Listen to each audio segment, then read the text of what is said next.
देखिए, जो समीर भाई ने कहा मैं उनकी बातों से लगभग पूरी तरह सहमत हूँ कि पहली बात तो ये सावरकर जब जीवित थे, सावरकर का निधन 67 में शायद हुआ है, हैं? 66 में, तब उनकी इतनी चर्चा नहीं होती थी जितनी चर्चा उनके जाने के बाद हो रही है। और सही है, सावरकर के जीवन के दो पक्ष हैं। एक तो उनका बड़ा महान क्रांतिकारी पक्ष है जिसमें किसी तरह का कोई विवाद नहीं है, दूसरा पक्ष है जिसमें लेकर विवाद है। तो इसलिए जहाँ तक कांग्रेस पार्टी की बात है या शरद पवार की बात है, इनका सबका स्पष्ट सावरकर को लेकर स्टैंड साफ रहा है कि वो सावरकर को लेकर बहुत ज़्यादा कभी सकारात्मक नहीं रही कांग्रेस पार्टी। इंदिरा गांधी ने ज़रूर उनकी स्मृति में डाक टिकट जारी किया और चिट्ठी लिखी और उनको वो किया। बाकी कांग्रेस पार्टी खास करके इंदिरा गांधी के बाद जो है सावरकर को लेकर हमेशा कांग्रेस पार्टी में एक नकारात्मक वो बात रही है। गुंडू राव ने जो बयान दिया तो वो बयान तो उनका वही है खान पान को लेके कि वो नॉन वेजिटेरियन थे और गोमांस की बात, गोमांस तो खैर खाने की बात मैंने भी कहीं नहीं पढ़ी सावरकर के बारे में। नॉन वेजिटेरियन की बातें तो शायद गांधी भी जब मिलने गए थे लंदन में तो वो इस तरह मछली तल रहे थे, क्या था, इस तरह से चीज़ें हैं। लेकिन हाँ, गाय के बारे में, गाय को जिस तरह हिंदुत्व विचारधारा में या हिंदू समाज में गाय को जिस तरह पवित्र माना जाता है और गाय गोवध का बिल्कुल निषेध किया था, तो सावरकर इस मामले में उनकी धारणा अलग थी गाय को लेकर के। उन्होंने जो लिखा है कि ऐसे, लेकिन सबसे बड़ी बात यह है कि हिंदुत्व शब्द जो है वो सावरकर की देन है भारतीय राजनीति में।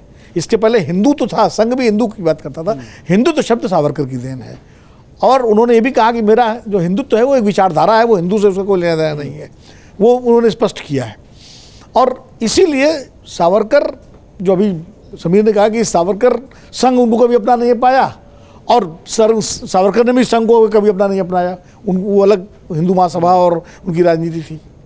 लेकिन एक भारत की पूरे इतिहास में वो एक आइकॉन है, इसमें कोई नहीं। और मुझे लगता है कि वो हीगल का जो कथन है ना, वो बड़ा सटीक बैठता है कि इतिहास से मनुष्य को एक ही शिक्षा मिली है कि उसे इतिहास से कोई शिक्षा नहीं मिली।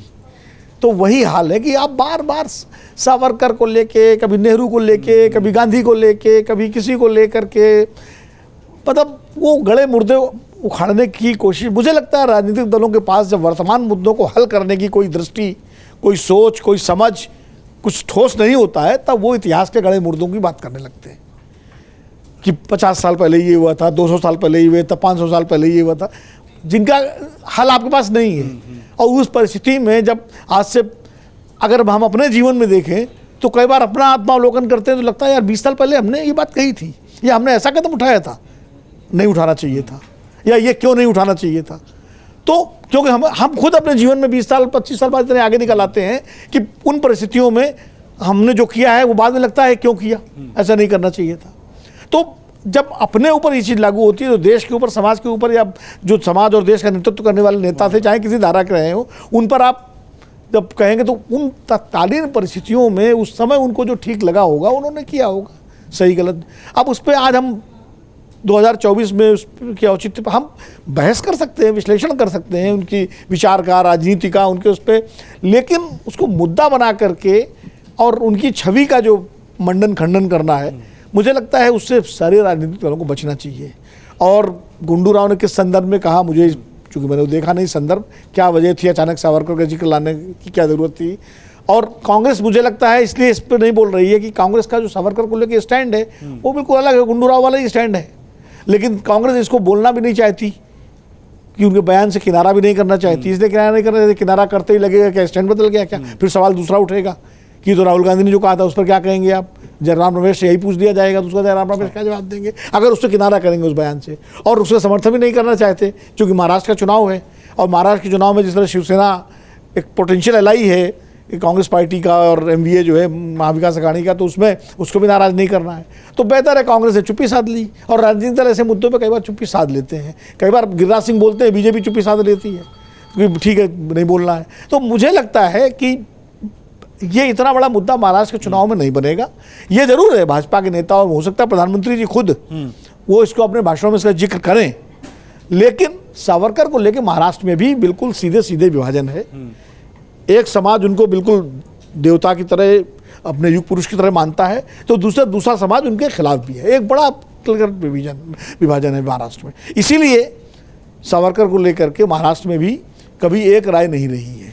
तो मुझे लगता है कि मुद्दा बनाने की कोशिश की जाएगी। कांग्रेस इससे बचना चाहती है, और जो अभी शुक्ला जी ने कहा कि कांग्रेस ने एक तरह से दांव खेल दिया, हिंदुत्व पे एक चोट कर दी सावरकर के बहाने। तो जो गैर हिंदुत्ववादी वोटर है महाराष्ट्र का, जिसमें दलित हैं, इसमें जो है पिछड़े समाज के लोग हैं या मुस्लिम हैं, तो उनको एक तरह से एड्रेस करने की कोशिश। लेकिन मुझे लगता नहीं कि गुंडू राव के बयान से कोई महाराष्ट्र का वो समाज एड्रेस होगा। महाराष्ट्र के अपने मुद्दे हैं चुनाव के, और वो चुनाव महाराष्ट्र के ही मुद्दों पर लड़ा जाएगा। उसमें बीजेपी अपने मुद्दों से बात करेगी, एमवी अपने मुद्दों से बात करेगा। जो मुद्दे जनता को समझ में आएंगे उस हिसाब से नतीजा होगा। एक उदाहरण दूंगा, बजरंग दल वाला मुद्दा कर्नाटक में जब आया था तो हम सबको लग रहा था कि कांग्रेस ने सेल्फ गोल कर लिया, और सबको लग रहा था कि बजरंग बली के नाम पर अब तो कांग्रेस की लुटिया डूब गई। लेकिन नतीजा क्या है? 135 सीटें कांग्रेस की आई, 65 सीटें बीजेपी की आई।